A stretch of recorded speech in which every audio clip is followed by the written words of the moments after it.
नमस्कार सगळ्यांना. तर आज दिवसभर सकाळी खूप सारं काम झालं होतं आणि ऑफिसचं पण खूप काम असल्यामुळे जरा बोरच झालं होतं, म्हणून संध्याकाळी आम्ही सगळ्यांनी बाहेर जाण्याचा प्लॅन केला जेवायला. खूप दिवस झाले बाहेरचं काही खाल्लं नव्हतं, तर मग अशी इच्छा झाली म्हणून आम्ही सगळं गाडीवर निघालो. मी, आदित्य आणि अधिष्ठा असं एका गाडीवर निघालो आणि आई आणि निखिल दुसऱ्या गाडीवरती येत होतं.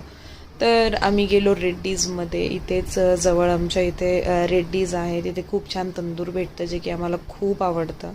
अधिष्ठाची अशी जरा मस्ती चालू होती, ऑर्डर येत होती तोपर्यंत. मग तोपर्यंत आम्ही वेट करत होतो ऑर्डरचा आणि ऑर्डर आली थोड्या वेळातच. तर मग आम्ही सगळ्यांनी खूप ताव मारला. खूपच दिवसानंतर तंदूर खाल्लं होतं त्यामुळे खूप भारी वाटत होतं. सगळेजण खात होते तोपर्यंत अधिष्ठाने मी असं बाहेर राऊंड मारून आलो. नंतर निखिलने पार्टी दिली त्याच्याकडून. आज मस्तपैकी बडीशोप खाल्ली तिथे आणि सगळेजण आम्ही पोटभर जेवण करून पुन्हा घरी यायला निघालो. तर वाटेत जाता जाता इथे खूप छान एक पानवाला आहे, तिथे खूपच सुंदर पान भेटतं. तर मी त्या दिवशी वेगळं काहीतरी ट्राय करावं म्हणून ब्लॅक करंट पान घेतलेलं जे खूपच छान होतं. Thanks for watching.